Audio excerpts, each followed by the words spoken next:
Polosa, et Simba Lissoute. Pour moi, comme on a kuna, bateau va travailler dans Zambie. En tout cas, c'est ma musique. Donc là, il y a une mission dans ton pays, aux autres comme il faut. Place nous à où est-ce que tu es? Ah? Oyaki, allez, quittez! Polosa, on a battu ma ligne à Kekuna. Là-bas! Ah! On nous a mis dans la range. Comment vous êtes? Ah, vraiment. Qui ça? Et en plus, il y a qui ont commis partout dans l'Europe, dynamique, commis partout dans l'Europe. Comment vous êtes? Ça est commis partout. Tout comme la Suède, tout comme à Paris, tout comme à Lille, tout comme à Bruxelles. Et puis, base la mission est toujours Londres, Angleterre.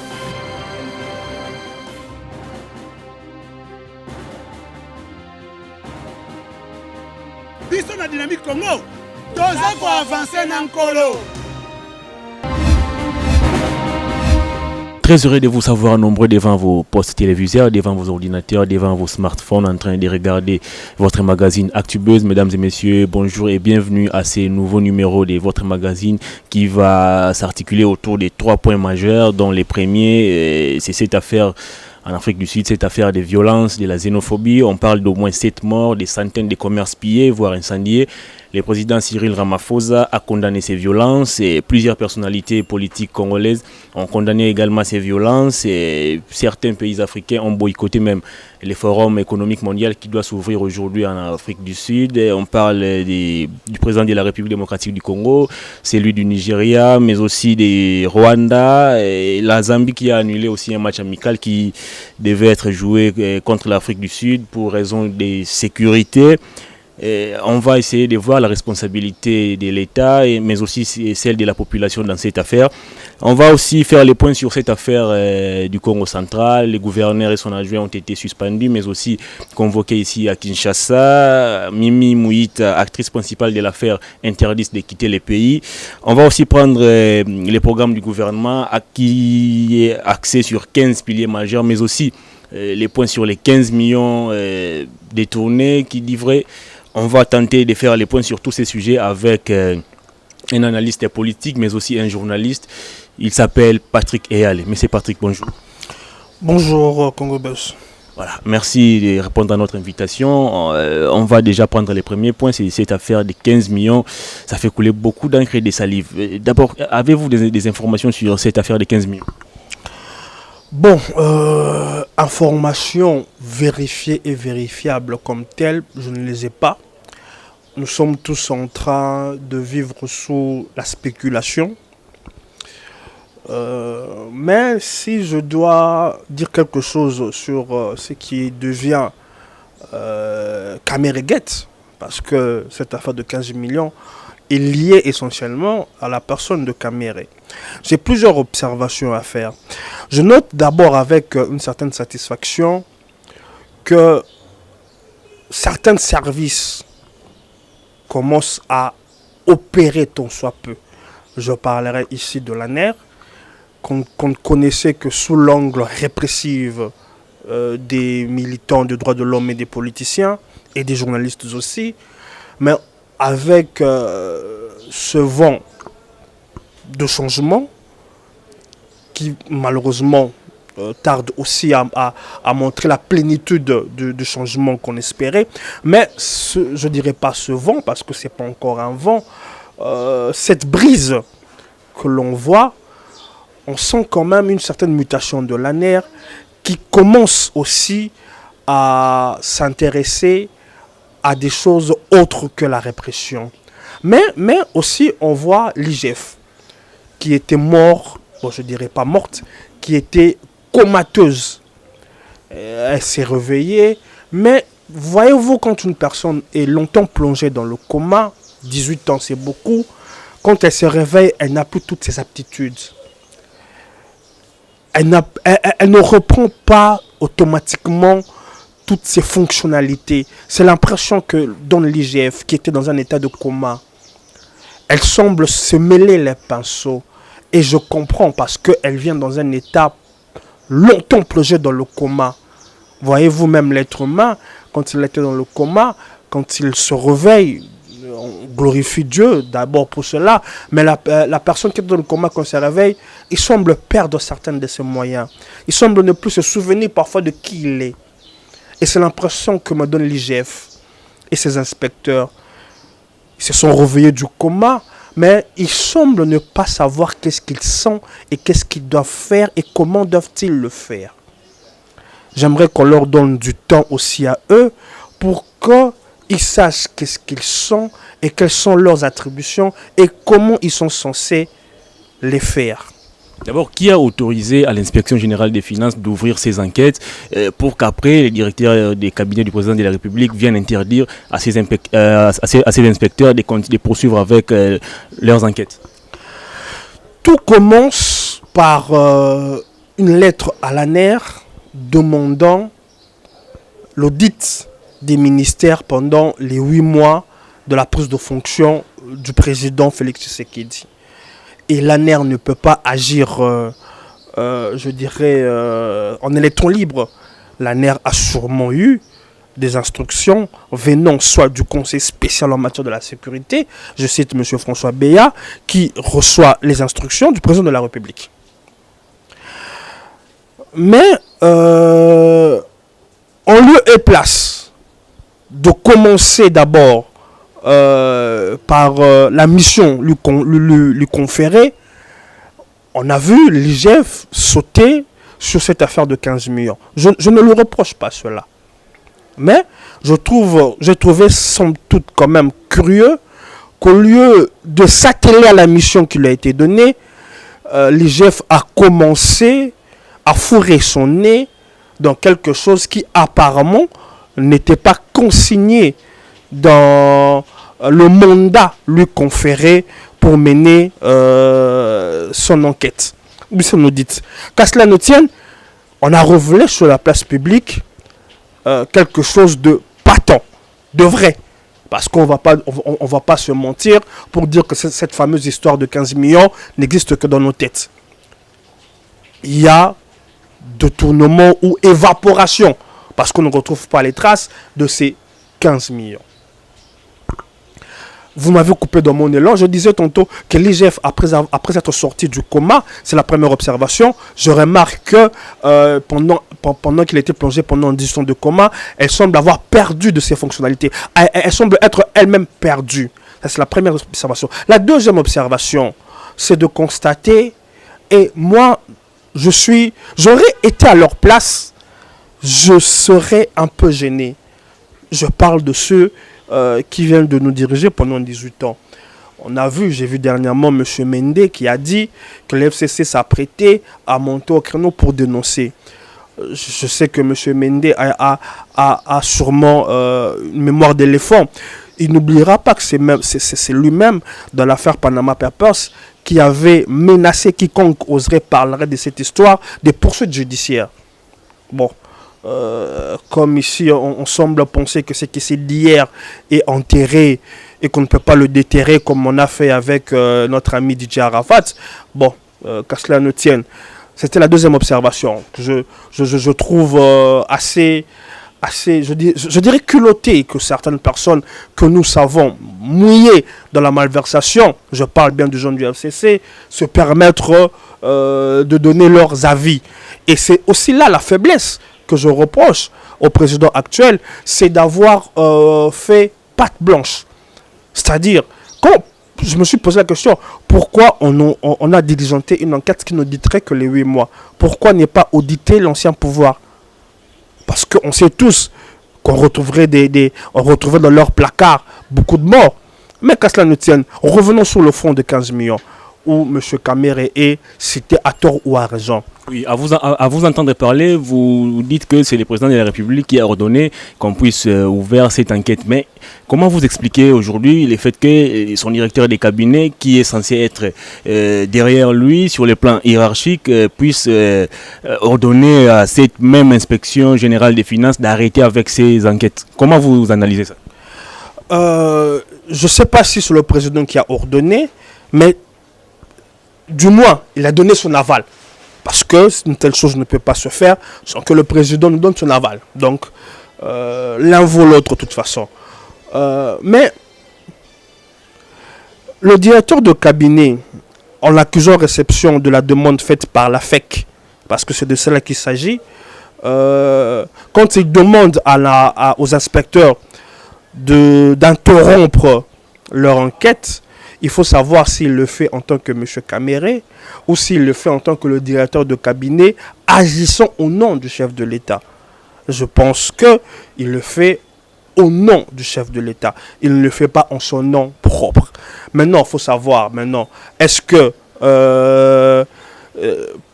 sur la qualité, je viens de démontrer qu'il a qualité. Maintenant, il faut savoir sur le fond, est-ce qu'il a, il était de bonne loi qu'il interdise aux inspecteurs d'aller enquêter comme ils le font chez certains privés. Il me semble que, comme je le dis, l'IGF est en train d'outrepasser ses attributions, alors qu'on sait que la compétence est d'attribution. Voyez-vous, donc le directeur de cabinet, bien que sa tête ne plaît pas à beaucoup de personnes... Est-ce qu'il ne se reproche pas de quelque chose?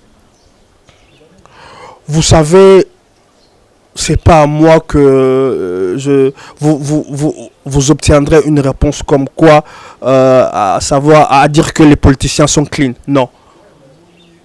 Je dis, et je l'ai toujours dit, la politique est un monde sale où il est difficile de prétendre avoir les mains propres. Je dirais même il est impossible. Donc, cela étant dit, est-ce que Caméré est mêlé de près ou de loin dans cette histoire? Seule une enquête impartiale pourra nous dire quoi. Mais pour le cas d'espèce, j'ai mis des doutes sur l'impartialité, sur les mobiles réels de ces inspecteurs. Malheureusement, le procureur général de la République semble s'être endormi depuis un certain moment.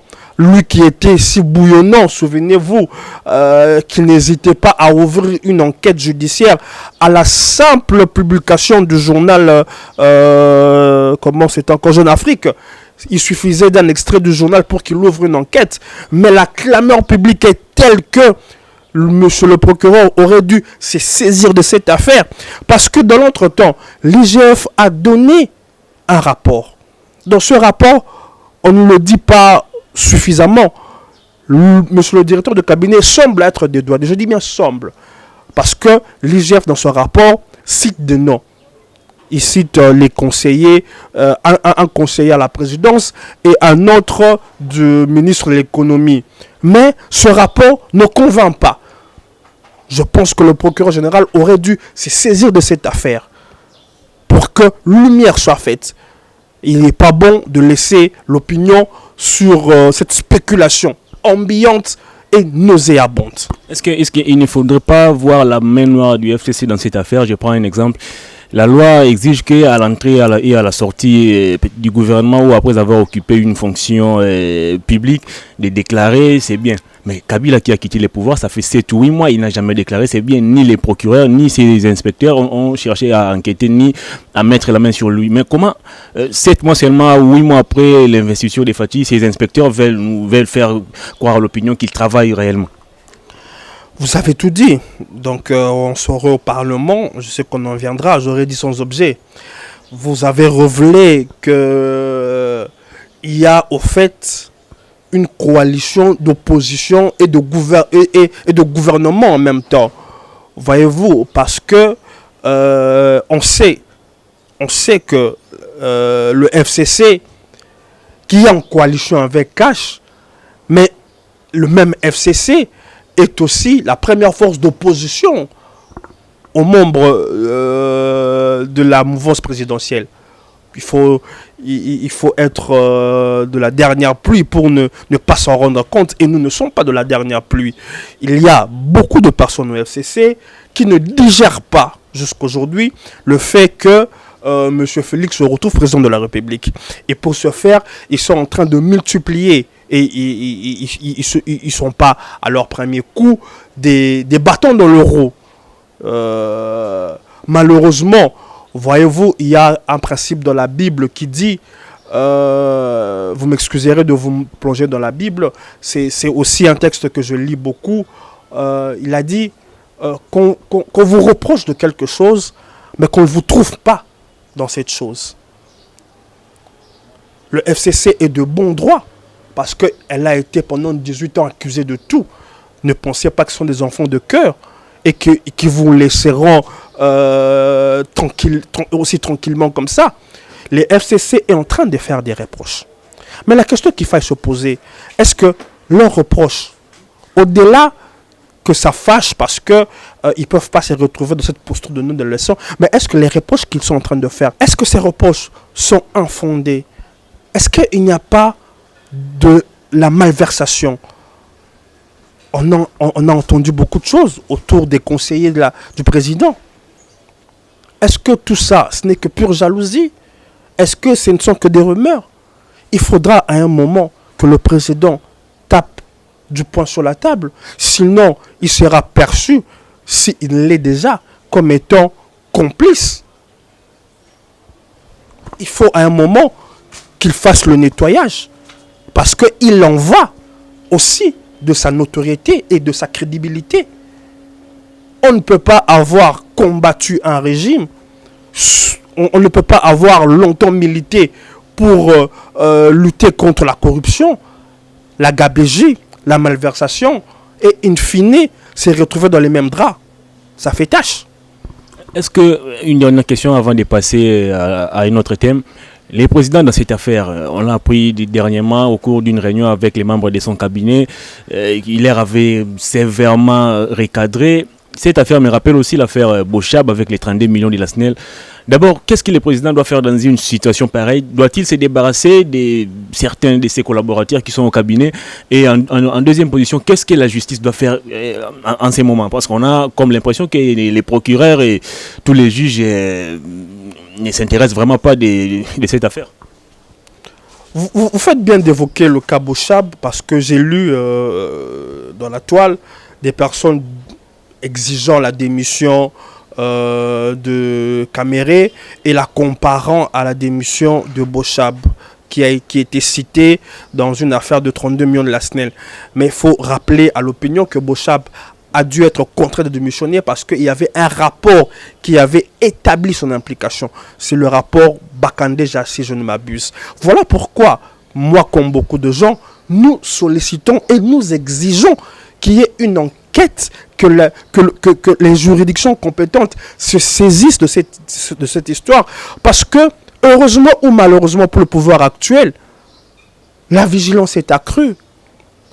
Non seulement la vigilance est accrue, on ne peut pas leur tolérer et leur concéder ce qu'on a toléré et concédé au pouvoir passé.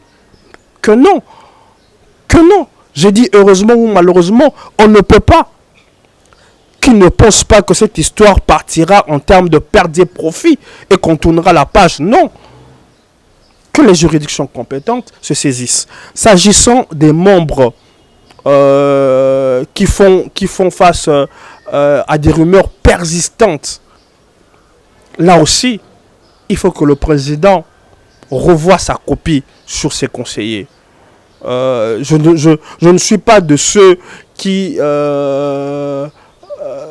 font les procès de gens sans preuve. Parce que, voyez-vous, je vais faire une digression et j'en profite pour condamner. Dernièrement, encore dans les réseaux, j'ai vu un activiste de droits de l'homme demander au président de revoir sa copie parce que dans le gouvernement, je le cite, il y aurait des actrices de sexe. Et il y a 11 ministres femmes. Il a jeté le discrédit sur toutes ces ministres. Et dans l'entretemps, il semblerait qu'il s'agissait de la ministre de l'économie, Madame Akassia. On a semblé lui attribuer des images et vérifications faites. Il ne s'agissait pas d'elle. Voyez-vous, si on avait fait foi à la simple accusation de cet activiste qui est nationalement connu, on aurait sauté sur la ministre, on l'aurait demandé de démissionner. Voyez-vous, il faut que nous soyons... la frontière entre les accusations gratuites et les faits est parfois mince. Tout le monde se permet aujourd'hui de mettre à la place publique, dans les réseaux, des accusations parfois même sans preuve. La preuve encore avec cet activiste de l'homme qui a tweeté, et depuis les démentis ont été apportés, il ne s'est même pas excusé. Donc voilà pourquoi parfois je ne suis pas vent debout, je ne monte pas sur mes grands chevaux pour réclamer la tête de ceci ou de cela, parce que je sais que nous sommes dans un contexte où l'accusation fallacieuse bat son plein. Voyez-vous, avec Madame la Ministre, on a même mis une photo, on a même publié une vidéo pour dire que c'était elle. Et à la fin, au bout de compte, il ne s'agissait que d'une actrice tanzanienne ou nigériane, je ne sais pas quoi. Et il y a des gens qui, jusqu'aujourd'hui, malgré qu'on leur dit que ce n'est pas Madame Akashia, mais il y a des gens, moi j'ai fait ce débat dans mon compte, comment vous pouvez soutenir ça? On a nommé des ministres qui ont fait... Bon, j'ai dit, quand une personne aussi a besoin de croire au mensonge, même si les anges descendaient du ciel et lui racontaient la vérité, il ne retiendra que il ne retiendra que le mensonge qui l'arrange. Parce qu'il y a des mensonges qui arrangent certaines personnes, malheureusement. Voilà, on va parler de l'Afrique du Sud, on va parler de ces violences perpétrées contre les étrangers. On parle d'au moins 7 morts, plusieurs commerces pillés et incendiés. Patrick Yale, sous l'ère Kabila, on a vu ces genres de violences ici à Brazzaville. On a tué des Congolais, ils ont été chassés, puis ils ont été restés même ici à Kinshasa dans la rue pendant plus d'une année. L'Angola l'a fait dernièrement. Aujourd'hui, c'est l'Afrique du Sud qui n'est d'ailleurs pas à son premier geste. Comment vous réagissez face à cette situation de barbarie? Je suis d'abord très outré de ce qui se passe en Afrique du Sud. Vous l'avez dit, ce n'est pas la première fois. J'ai vécu, je crois, 6 mois dans ce pays. Ces personnes-là sont des xénophobes. Et ils ne le sont pas d'hier. Ils le sont de beaucoup d'années. De beaucoup d'années. Et ça va de mal en pis, malheureusement. Moi, j'aurais voulu que l'Afrique, parce qu'il n'y a pas que le Congo, il y a les ressortissants nigérians, zimbabwéens, zambiens, qui sont victimes aussi de la barbarie des Sud-Africains. J'aurais voulu que c'est sur des cas pareils que j'attendais l'Union africaine se prononcer. Vous avez entendu la déclaration de Moussa Faki, il a condamné aussi ces gestes? Pas avec la teneur qu'il faut. On semble caresser l'Afrique du Sud au sens du poil. Est-ce qu'il faudrait faire comme les Nigérians qui ont empêché à certaines entreprises sud-africaines qui travaillent sur place au Nigeria de fonctionner? Est-ce qu'on doit aussi, ici en République démocratique du Congo, organiser des marches, comme Fils Mukoko vient de le faire aujourd'hui, un sit-in pour exiger aussi qu'on puisse chasser tous les Sud-Africains ici sur place? Il aurait d'abord fallu que l'on chasse l'ambassadeur sud-africain ici et qu'on leur rappelle le nôtre.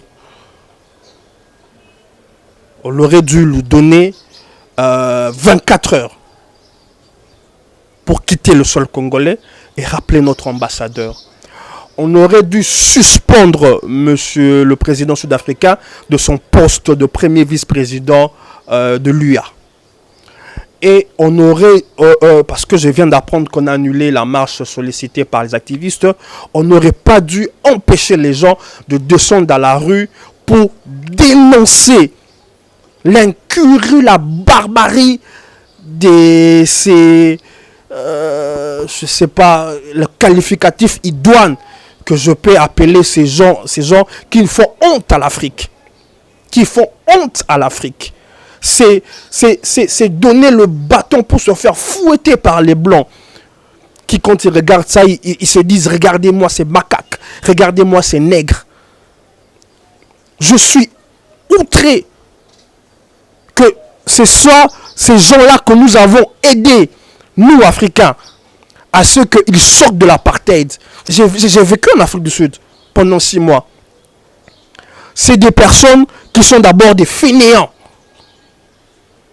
C'est ainsi que les Blancs, qui détiennent toute l'économie, toutes les industries, préfèrent employer les Africains qui viennent d'ailleurs. J'ai même suivi un reportage ce matin sur RFI où un Sud-Africain déclare que les autorités sud-africaines font croire à la population que les emplois sont pris en otage par les étrangers, raison pour laquelle ils s'en prennent à ces étrangers. Quand les étrangers vont là-bas, ils font des boulots, des petits boulots que eux réussissent à faire. Par exemple, les boulots de vigile. C'est des boulots faits essentiellement par des Congolais. Et ça permet à ces Congolais de survivre, parfois même de vivre. Mais c'est des boulots qu'eux n'aiment pas faire. Parce que ce sont des fainéants. Dans les mines, maintenant, on commence à voir aussi des hommes bien, des Zimbabwéens. Eux, ils sont des fainéants. J'ai vécu, je connais ce peuple-là. Malheureusement, les hommes sud-africains, d'un certain âge, à un certain niveau, n'étaient pas autorisés à aller à l'école. Et c'est plus les femmes qui ont bénéficié je dirais, la faveur, parce que c'était une faveur, entre guillemets, qu'a voulu faire les gouvernants à l'époque blanc. Et c'est les femmes qui sont les mieux loties en Afrique du Sud, les femmes sud-africaines, au détriment des hommes qui, pour la plupart, dans les townships, n'ont pas étudié. Et le revers de la médaille, c'est ça maintenant. Ils s'en prennent aux autres Africains qui acceptent de faire les boulots que eux n'aiment pas faire. Le boulot de convoyer les camions. Ils s'attaquent aux chauffeurs parce que vous avez des industries qui emploient des Africains pour convoyer les gros camions. Excusez-moi, les gros camions, allais-je dire. Ils s'attaquent aux Congolais qui font les vigiles. Alors que l'économie, alors que l'industrie est tenue par les Blancs, dans les banques, dans les comment on appelle ça, agroalimentaires, c'est là qu'ils auraient dû aller démontrer leur frustration. C'est des lâches, au fait.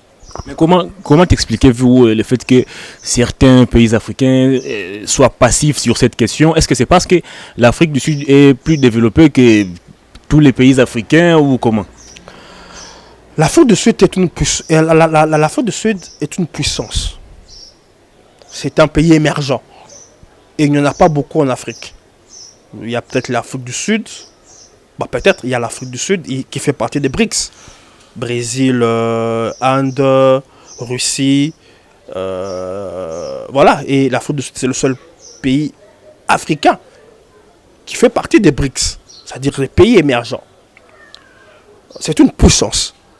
Et si je vais faire le lien avec ici au Congo, vous avez des investissements sud-africains.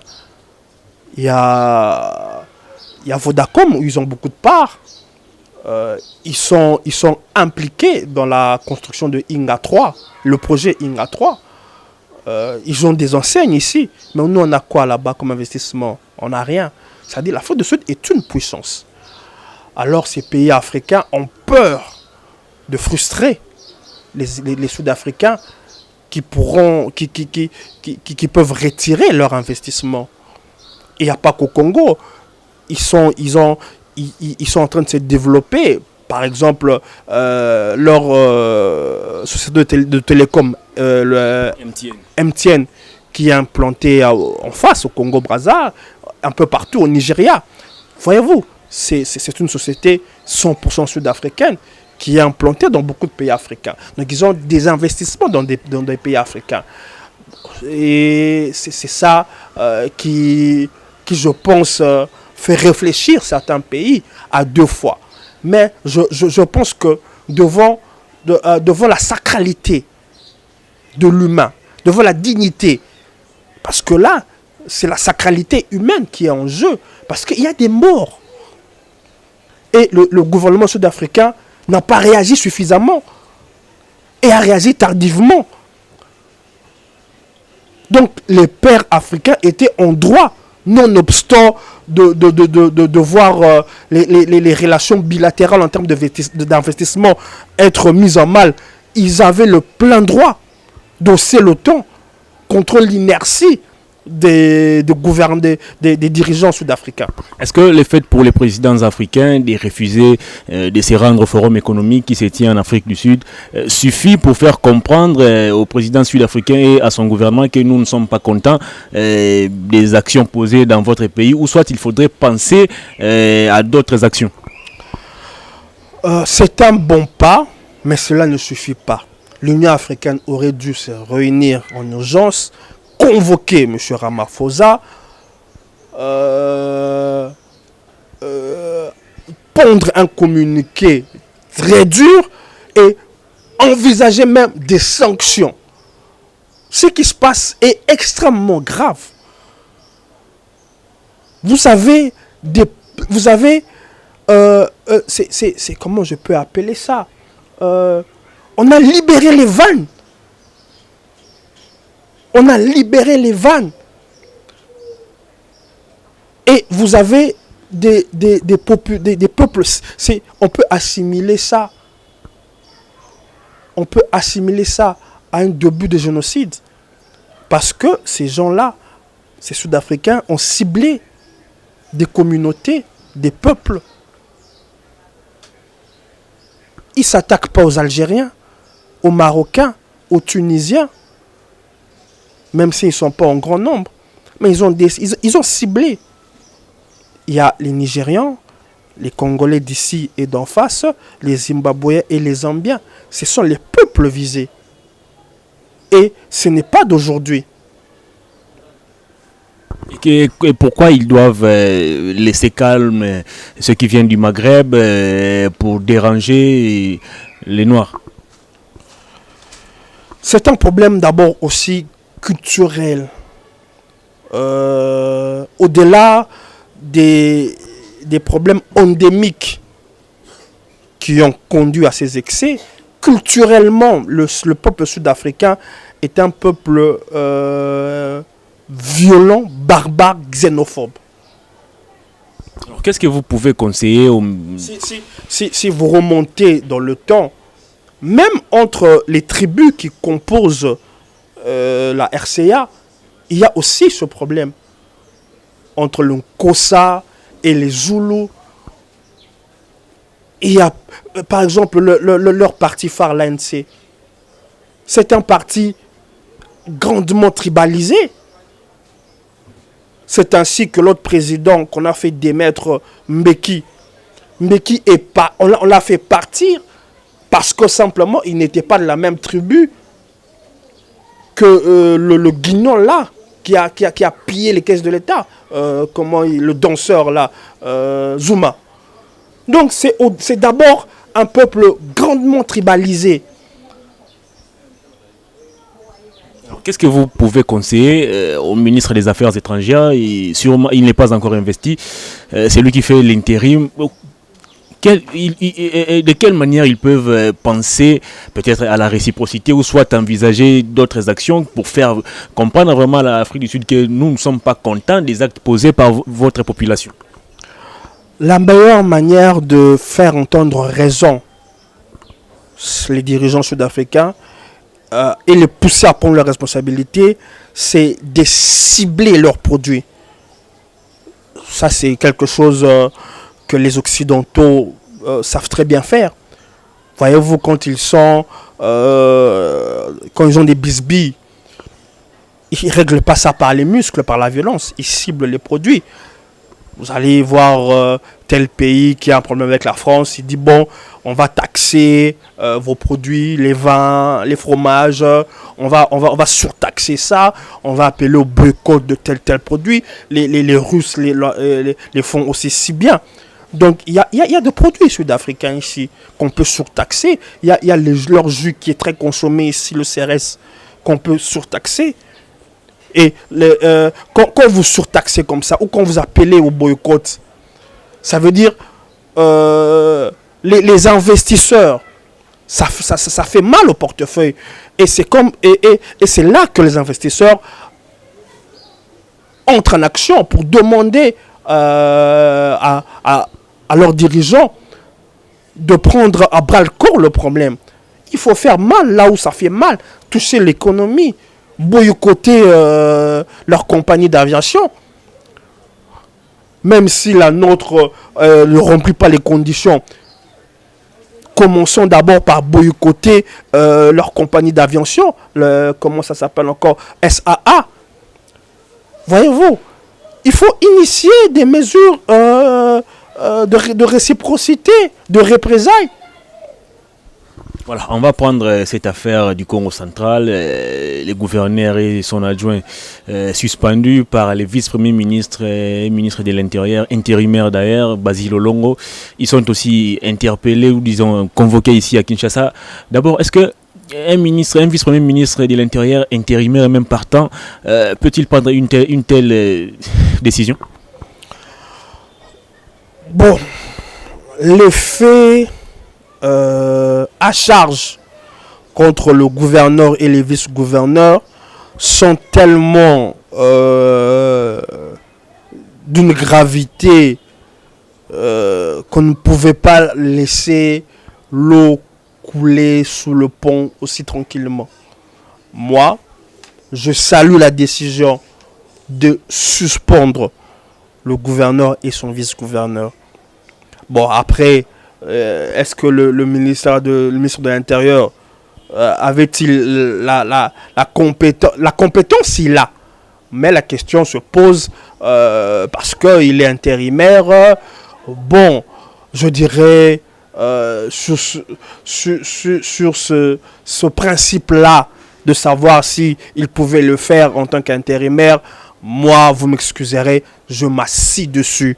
Je salue l'acte posé de suspendre. Parce qu'à un moment, on va où là? On est en train de tout désacraliser. Tout désacraliser. Ce sont des fonctions. C'est pas des petites fonctions. C'est pas des petites fonctions. Gouverneur, vice-gouverneur. Non. On ne peut pas quand même laisser des lugubres personnages ternir de telles fonctions. Est-ce qu'au-delà de la suspension qui est une action administrative, est-ce qu'on peut aussi envisager une action au niveau de la justice? Alors, si on doit aller au niveau de la justice pour punir les gouverneurs et son adjoint pour ces actes, est-ce qu'on doit aussi remonter avec tous ces gens qu'on a vus par le passé, nous publier des images bizarres dans les réseaux sociaux? Bon, vous posez une question à laquelle j'ai été confronté la fois passée dans un débat. On risque de remonter alors jusque je ne sais où. Je sais que vous parlez des cas du ministre Shoki Tundu, de l'autre ministre qui a démissionné sans être entendu. Qui l'a aussi récemment. Si vous le dites, moi je me dis, si on emprunte cette route, je la trouve sinueuse. Moi j'ai dit que le président actuel aurait dû donner le là. Ça veut dire à partir de l'instant T, on ne laisse plus passer telle chose. Parce que si on suit cette logique, elle est dangereuse, mais elle est aussi en même temps, je dirais, normal. Je m'explique. Le gouverneur, le vice-gouverneur peuvent se dire que ils subissent un acharnement. Parce que tel, comme vous l'avez dit, tel l'a fait, ils s'en est tiré à bon compte. Ils vont se dire pourquoi nous? Et la communauté, leur communauté, les ressortissants de leur patelin vont se dire oui, nous sommes victimes d'une chasse aux sorcières. On en prend aussi. Mais aussi, si on ne commence pas, on ne commencera jamais. Si on ne sanctionne pas, c'est qu'on ne sanctionnera pas jamais. Donc, voyez-vous, c'est un couteau à double tranchant. Mais moi, je suis d'avis qu'on ne peut pas, sous des prétextes que l'autre l'avait fait, on n'a pas mis la main sur lui et laisser de telles pratiques perdurer et même si on disait oui, ouvrons la boîte à Pandore, on ne va pas commencer d'abord à punir ceux qui l'ont fait dans le passé. On doit commencer d'abord par ceux qui ne veulent pas voir le vent du changement, qui ne veulent pas s'adapter à ce que veulent le Congolais, une nouvelle forme de faire, une nouvelle ère. Commençons par eux d'abord. Commençons par eux. Commençons par ceux qu'on vient de prendre la main dans, je dirais, l'expression n'est pas idoine, mais ceux qui se sont fait prendre, commençons par eux, tapons d'abord sur eux. Nous apprenons aussi que la dame Mimi, qui serait violée, selon elle, par les vice-gouverneurs Justin Luemba, est interdite de quitter le pays. Mais comment elle, qui s'est fait passer pour une victime, doit être aussi interpellée dans cette affaire? Vous avez dit qu'il s'est fait passer. Donc vous avez donné la réponse à votre question. Mais là maintenant, c'est à la justice d'établir maintenant les faits. Parce que à première vue, il semble que tout ceci n'a été que une cabale orchestrée par la personne que l'on soupçonne tous. Mais c'est à eux maintenant d'apporter les lumières. Comment il s'est fait que le REDOC vienne s'occuper des histoires de, vous me permettrez, de cul, alors que il y avait mieux à faire. Par qui était-il alerté pour qu'aussitôt qu'il soit présent dans les lieux prétendument du crime? Il y a beaucoup à dire dans cette histoire. Et on a bien fait de mettre la main sur la fameuse Madame Mimi, qui semble-t-il a un passé aussi lugubre. Elle n'est pas à son premier forfait. Est-ce que dans cette affaire, il faudrait aussi dénoncer la passivité d'abord de l'Assemblée provinciale du Congo central et puis de toutes les assemblées provinciales du pays? Parce qu'on a vu aussi récemment ici à Kinshasa, Ngobila qui a nommé et permuté les gouverneurs en violation de la loi, mais l'Assemblée provinciale jusqu'à ce jour n'a jamais réagi. Quelle est la responsabilité aussi de l'Assemblée provinciale de la province du Congo central dans cette affaire? Vous n'êtes pas sans ignorer que les assemblées sont en vacances parlementaires. Les sessions reprennent les 15 septembre. Donc, je leur donne le bénéfice du doute et j'attends que les sessions, pour parler du Congo central, que la session parlementaire du Congo central soit faite ce 15 septembre pour savoir ce que décidera ou l'inclinaison que prendra cette assemblée par rapport à cette situation. Voilà, on va prendre les tout derniers points de cette émission, c'est les programmes du gouvernement, un programme axé sur 15 piliers majeurs. Mais avant cela, les mardis, les jours où le Premier ministre était venu présenter son programme à l'extérieur, là, il s'est passé des choses. Vous avez vu ou appris la bagarre entre les militants de l'UDPS et du PPRD. Comment vous expliquez aujourd'hui deux partis politiques qui sont dans une coalition puissent se battre à tout moment? Est-ce que c'est une coalition voulue par les autorités morales de leur parti et refusée par leur base ou comment? Les coalitions, c'est les partis qui l'imaginent, l'envisagent et le font. Ce n'est pas les militants. Partout ailleurs, c'est ce que vous appelez autorité morale, bien que je n'aime pas ce qualificatif. C'est eux, pour le besoin de gouverner, font des coalitions. Parfois, les militants adhèrent, accompagnent, et parfois, ils n'adhèrent pas et n'accompagnent pas. C'est le cas d'espèce où on voit que la mayonnaise ne prend pas. Même pas au niveau des militants, mais aussi au niveau de certains caciques de ces deux forces de coalition que sont le CACH et le FCC. On a vu un triste spectacle où les militants de l'UDPS essentiellement s'en pris aux militants du PPRD. Je ne connais pas le fond du problème et je n'ai pas envie d'en savoir davantage. Je trouve que c'est des problèmes mineurs qui ne devraient pas intéresser les personnes soucieuses de la bonne marche du pays. Ce sont des voyous qui se sont donnés à des pratiques des voyous. Le bon sens aurait voulu qu'on interpellât quelques-uns et qu'ils passent un peu de temps au frais. Voyez-vous la coalition FCC-CAJ tenir jusqu'en 2023? Ils sont obligés. Je ne sais pas si ils s'en rendent compte, ils sont obligés. Mais au regard de tout ce qui se passe entre leurs militants, est-ce qu'il ne faudrait-il pas craindre qu'une 2023? La dislocation peut être envisageable, mais elle aura des conséquences fâcheuses pour les deux camps. Parce que le FCC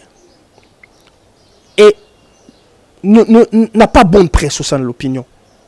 Vous avez vu, quand il s'agit des présentations des ministres, les ministres qui faisaient partie du précédent gouvernement ont été hués. Voyez-vous, simplement parce que on a revu encore ce qu'a été la gouvernance chapeautée par le FCC. Et ils ont porté ces 4-5 ministres la charge. Et voyez-vous comment ils ont été hués et conspués. Donc, le FCC ne joue pas d'une bonne presse. Le FCC n'a pas l'assentiment d'une grande partie de l'opinion. Et visiblement, il le sait. En même temps aussi, le CAJ, sans la coalition de gouvernement, n'avoir que le fauteuil du président, c'est du cosmétique. Le FCC, non, le CAJ, à travers son président, M. Félix, a besoin de gouverner, a besoin de peser. Le seul moyen qu'il a de peser, c'est à travers cette coalition. Parce que si ça partait à volo, il ne sera que président et selon la Constitution, il ne sera là que pour inaugurer les fontaines, les passerelles et que sais-je encore du genre. Donc ils ont intérêt, les deux, à mener à bon terme leur union de fait. Alors, prenons les programmes du gouvernement Ilunkamba, un programme axé sur 15 piliers majeurs. Mais moi, j'aimerais qu'on puisse parler de l'un de ces piliers qui est la lutte contre la corruption et les crimes économiques. Est-ce que vous voyez Ilunkamba avoir ou soit un programme réalisable où il risque peut-être de ne pas aller jusqu'au bout de sa mission ou de ce qu'il pense? Bon, je pense qu'on serait, comment je dirais, on serait... Un discours déjà entendu? Les discours, on les a entendus et des meilleurs même. Et vous m'avez coupé dans mon élan, je disais, il serait mieux qu'on juge sur pièce. Il serait mieux qu'on juge le maçon au pied du mur. Si on se met aujourd'hui à vouloir débattre de ce qu'il en sera, on se perdra en conjecture. Parce que jusque-là, on n'a aucun élément qui nous atteste ou qui nous montre qu'il va réussir ou échouer. Autant on peut avancer des éléments qui peuvent vous montrer que ça ne va pas tenir, autant aussi on peut trouver des éléments pour dire que les choses vont aller bon train. Bon, comme je ne suis pas de ceux qui aiment spéculer pour spéculer, je préfère donner le bénéfice du doute et attendre voir. Mais j'aimerais que ça ne soit pas que des discours. Parce que des discours pour des discours, c'est pas le meilleur des discours en tout cas. On en a connu des meilleurs. Les programmes pour le programme, c'est pas aussi le programme qui waouh. Que les gens ne se trompent pas, les 5 chantiers étaient un programme intéressant. Mais comme toujours, ça a souffert de l'exécution. Donc, le débat, c'est là où je suis resté sur ma soif. J'espère que dans le dépôt du programme à la session budgétaire où on aura les chiffres, il nous dira comment compte-t-il réaliser les 15 piliers. Là, il nous a dit ce qu'il veut faire, mais il ne nous a pas dit comment. Et moi, c'est le comment qui m'intéresse. Comment compte-t-il faire? Comment compte-t-il faire tomber les probables ministres, des probables mandataires qui ne s'exécuteront pas, qui tomberont dans les mailles du filet de la corruption? C'est sur ce point-là que je suis impatient. Une dernière question avant de nous séparer. Quelle chance accordez-vous à ces gouvernants? C'est du 50-50. 50% de chance parce que au sommet de l'État, il y a une certaine volonté de faire bouger les choses, de faire bouger les lignes. On n'a pas parlé de la gratuité, c'est un sujet qui me tenait à cœur. J'aurais voulu qu'on en parle. Donc, c'est des signes qui montrent qu'il y a une volonté de faire les choses. Mais la volonté seule ne suffit pas. Voilà pourquoi je dis 50%. Comme la volonté seule ne suffit pas, si on met les réalités en face, je dirais 50% d'échec.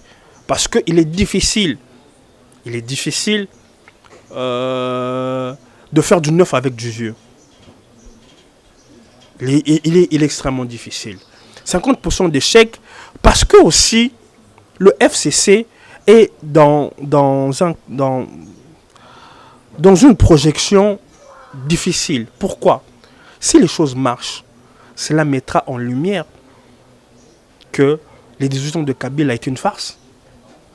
Voilà, nous sommes arrivés à la fin de cette émission. Quel est votre dernier message à l'intention de tous ces Congolais qui vous regardent à travers le monde? Bon, j'aimerais pour les compatriotes que nous sommes, pour ceux qui s'intéressent de près à la politique et à la chose publique, je nous invite simplement à, je ne dirais pas élever le débat, ça sera prétentieux, mais à changer notre façon de faire des débats, à changer notre façon de communiquer et d'échanger. Quittons les carcans extrémistes, radicalistes qui prennent le devant. Apprenons à encourager, là il faut encourager, à dénoncer quand il faut dénoncer. Voyez-vous, pour faire... Il y a des gens qui sont embarrassés de la gratuité de l'enseignement. Juste parce que si elle est effective, ça donnera de bons points au président. Oublions que cela soulage énormément des parents. J'ai vu la cousine de madame appeler pour dire « Ah, pourquoi tu n'avais pas mis les enfants à Sacré-Cœur ? Pourtant je t'avais conseillé, moi je venais te rembourser. » Et moi et madame, on a mis les enfants au privé.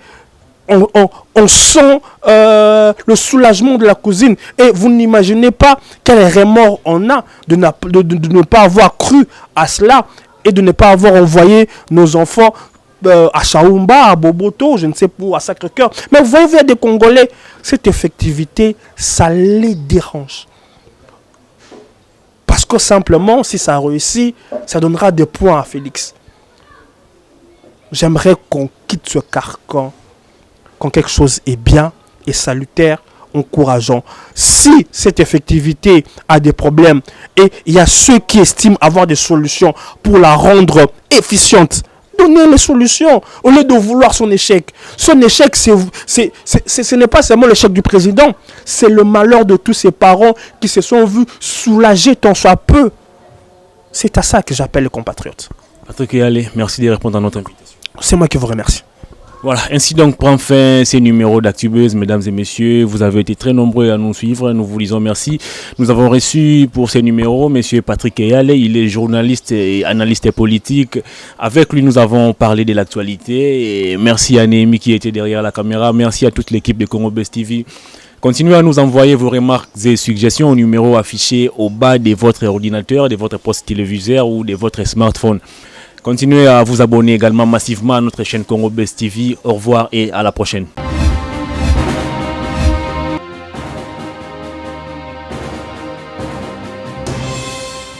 Patron nga Polosa esimba lisute. Po makambo na moni kuna bato ba travailler na Nzambe. En tout cas basi bake musika. Donc là va, yo ba mission na to pesa aux sango comme il faut. Place lo awe za susute. Ah? Oyoki, allez quitter. Polosa, on na bacha bani na kanya. Na lomo na kekuna, na kekuna. Là va. Ah! Oh, nous avons la range là. Comment coquette? Ah ouais, ni au Mikaka. Vraiment.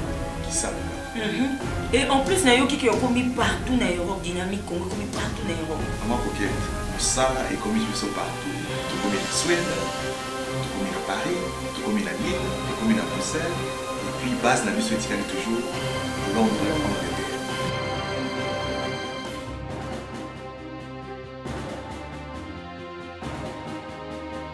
Biso na dynamique Congo, toza ko avancer na nkolo.